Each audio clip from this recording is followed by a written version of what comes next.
waxa ku jira hablo ridoobay gabadh ka mid ah shalay ilaahay wuxuu nagu guuleeyay inay ashahaadato. Assalaamu calaykum waraxmatullaahi wabarakaatuhu. Waxaan daawadayaal soo dhawaada waa mar kale iyo walaalkan aadan karaama halka aad dabcan iga daawanaysaan waa bartan YouTube-ka ku leeyahay aadan karaama. haddii ay tahay markii ugu horeysay aadna soo booqato fadlan subscribe ugu sharaf riix gambalaalka cas noqo qofka ugu horeeyay soo gaadhaan muuqaalada iyo dhacdooyinka kala duwan ee xiisaha leh aan soo gudbino. haddii aad horey noola joogtayna aad iyo aad u mahadsan tahay muuqaalka like muhiim ay u tahay markaas like inoogu sii qabo. haddii aadan weli kusoo biirin baraha kale ee bulshada sida Facebook page-kayga iyo bartaan ku leeyahay TikTok-ga labadaba in soo follow garee aad iyo aadna wad u mahadsantihiin. halkan runtii waxaan ku hayaa muuqaal aad iyo aad naxdin igu reebay. waa muuqaal markaasi ka yimi magaalada Gabiley maamulka Somaliland waxaana markaasi uu ku saabsan yahay yacni arrin qof kasta oo Soomaaliya markaasi qalbigiisa galgilaysa oo xanuun ku keenaysa. muuqaalkani uma baahna runtii hordhac fara badan waxaan jeclaan lahaa inaan idinku duwo aad daawataan kadibna aan isku soo noqono. wanaagsan daawadayaal waxaan ku sugannahay magaalada Gabiley galbeedka Somaliland haatan waxaan ku suganahay markiska Ummahatul Muuminiin. halkan waxaa barbarkayga bidix fadhida Rawdo Cabdulqaadir oo Cali oo ah gudoomiyaha markiska Ummahatul Muuminiin. ugu horeyn runtii xabsiga waxaan ku soo arkay qisas badan sababta aan u tagnay waxa weeyaan anaga haddaan nahay markiska Ummahatul Muuminiin waxaanu qabanaa barnaamij badan oo khayriya. xabsiga booqashadiisuna waa qayb kamid ah waxyaabaha aanu qabano. xabsiga macallinna waan ka ahaa wacyigelinna waan u tagayay dabadeed waxaan waraystay dumarka xidhnaa. inta ugu badan dumarka xidhan waxay u badan yihiin dhalinyar waxaanay ku xidhan yihiin kulley daraag iyo waxyaabaha muqaadaraadka ah. waxaa kaloo jira dumar iyagu dagaalo kusoo xidhmay iyo dumar ismaagay oo nabara geystay. sidoo kale waxaa ku jira dumar dayn ku xidhan. qisada iyagu saamaynta badan ee aan ku arkay waxaa ka mid ah inkastoo aad u wada ahaayeen cajaa'ib gabadh igu tiri waxaan xabsiga soo galay anigoon aqoonin qur'aan anigoon alif aqoon anoon diin aqoon muddada aan xidhnaana waxay hadda xidhan tahay 2 sano iyo siyaado 3 sano ku xukuman tahay waxaan joogaa bay tiri jiskii shanaad ee qur'aanka wixii aan galayna ilaahay baan uga toobad keenay waxaan ilaahay ka baryaa in halka ka baxo aniga oo marka mar walba ka murugoonayay wixii soo maray. waxa kaloo kamid ah waxa ku jira hablo ridoobay gabadh kamid ah shalay ilaahay wuxuu nagu guuleeyay inay ashahaadato ma sha Allah tabarakallah ay soo noqoto wacyigelinta ilaahay subxaanahu wa ta'ala oo ku anfacay midda kalena aanu ducayneen ilaahay subxaanahu wa ta'ala soo celiyo. waa gartay dacwaadka aad wadeen ama wacyigelinta aad wadeen ka wadeen xabsiga dhexe magaalada Gabiley ayaa intaas idiin suurtageliyay inaad ogaataan. hadalkaaga waxaa ku jiray inay habla ridoobay ku jiraan xabsiga ama jeelka. sababta keentay inay hablahaasi ridoobaan ama diinta ka baxaan maxay ahayd? kulley inanta hadda soo noqotay waa inan yar waxa weeyaan qalqaali iyo waxa u geeyay kulley ayadoon garanaynin waxaan caqabada u leeyahay. laakiin gabadha kale say sheegtay 7 sano aan ahay bay tiri waan u qastiyay kristan baan ahay kamana noqonayo marka taas way u qastiyay tan yarna waxaan leeyahay kulley waxa u geeyay qalqaali iyo iyadoo noqotay qof aan aqoon lahayn. waayahay habla Soomaaliyeed deegaan Soomaalina ama dhul Soomaaliyan ay ku nool yihiin muddo badan baad sheegtay inay diinta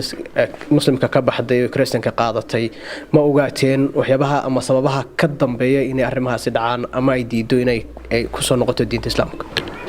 waan weydiinay mar walba waxay leedahay ku maasantiin inaad waxay sheegtaan laakiin anigu taydan ku adkaysanaya mana idin sheegay waxa idinku igu kalifay marka taas iyadu wayna diiday inay sheegto waxa ku kalifay inanta yar kale laakiin iyadoo ka murugaysan oo aad u tiiraanyaysan ayay soo noqotay fillahi alxamdu wa ni'ma. waayahay dadka tirada waa 2 qof ama 2 hablood oo diintu ka baxay iyagu diin ahaan ama adinku wacyigelintiina mid waxaad sheegtay inaanay diiday hadalkiina midna ay hadalkiina qaadatay masleedahay fara kale ayaa meesha ku jiro ama hay'adaha ama wadamada shisheeye oo dhiirigelin ka wado inay dadka diinta islaamka ka baxaan. بالضبط كلي ولن ترضى عنك اليهود ولا النصارى حتى تتبع ملتهم الله سبحانه وتعالى بينيدي ممكن ويدعي كرتا هذا واحد عدينا وأنا رنك رصاص بلا سويد ما شرته لكن هو واحد صورة قلوية ما كان تاس بين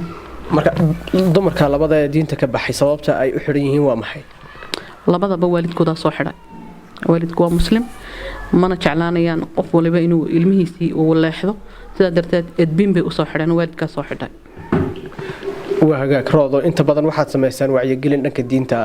حبسيضي مالها كله قصوينك كلا كلية كلا الله كلهم تم حكمه qasooyinka kale ila yaab kale waxaa ka mid ah waxaa ku jira dumar deyn loo haysto si khaasatan laba gabdhood oo aad ii taabtay dhibaatada haysata gabadh ka mid ah labada dumar ah waxay ku xukunayd 6 bilood iyo inay bixiso deynta lagu leeyahay iyadoo baayac mushtarahayd oo igu tiri waxba iga qaldamay deyn badan waa lagu yeeshay lacagta lagu leeyahay waa $260,000 waxay lagu xukumay 230 inay bixiso macdaalika 6 biloodna waa lagu xukumay hadda waxaan xidhanahay bay tiri 8 maxaa la yiraahdaa sano oo xabsiga tiradiisa ah hadii sida kale loo tiriyana 6 sano ayay noqonaysaa inantaasi way awoodi weyday reerkooga inay ka bixiyaan waxa isaga bixisana ma haysato waxay noqotay inay ku xanuunsato oo macaanidii kar qaado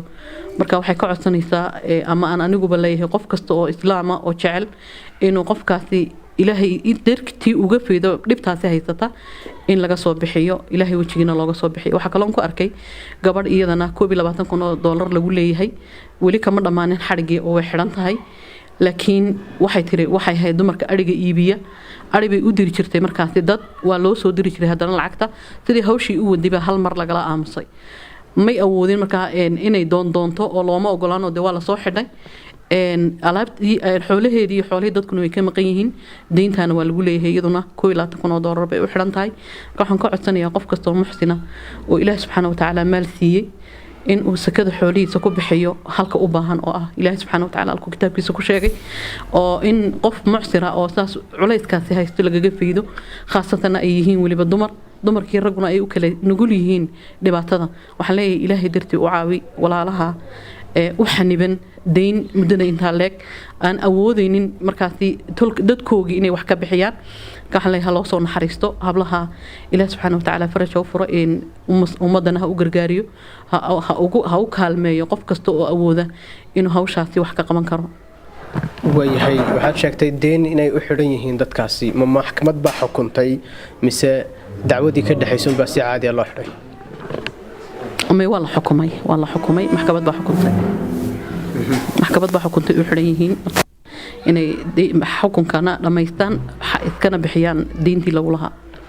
waayahay lacagaha waa lacag aad u badan $30,000 oo meel iyo $22,000 oo meel oo laba qof kala ah markaa ma jiraan dad kale oo loo bandhigay oo qayb ka qaatay mise lacagtu marka horeba intaasay ahayd ilaa haddana waxba lama bixin muddada aad ku fogay xabsiga ah ma arag cid kale loo bandhigay iiminay sheegin inta ay xidhnaayeen cid u dhaqdhaqaaqda iyo cid markaasi loo bandhigay ma jirin ma jiraan wax caqabad ah ama mashaakil ah oo ay kala kulmaan xabsiga may alxamdulilah way ku fiican yihiin si fiican baa loo hayaa wax dhibaato caqabad oo ku haysaa ma jirto aan ka ahayn oo aan u jeedinayo waalidka wiil iyo gabadhba waa la qaldamaa wiilku hadduu qaldamo xataa hadduu wax dilo hebelo wax dilay buu noqdaa laakiin dumarku hadday qaldamaan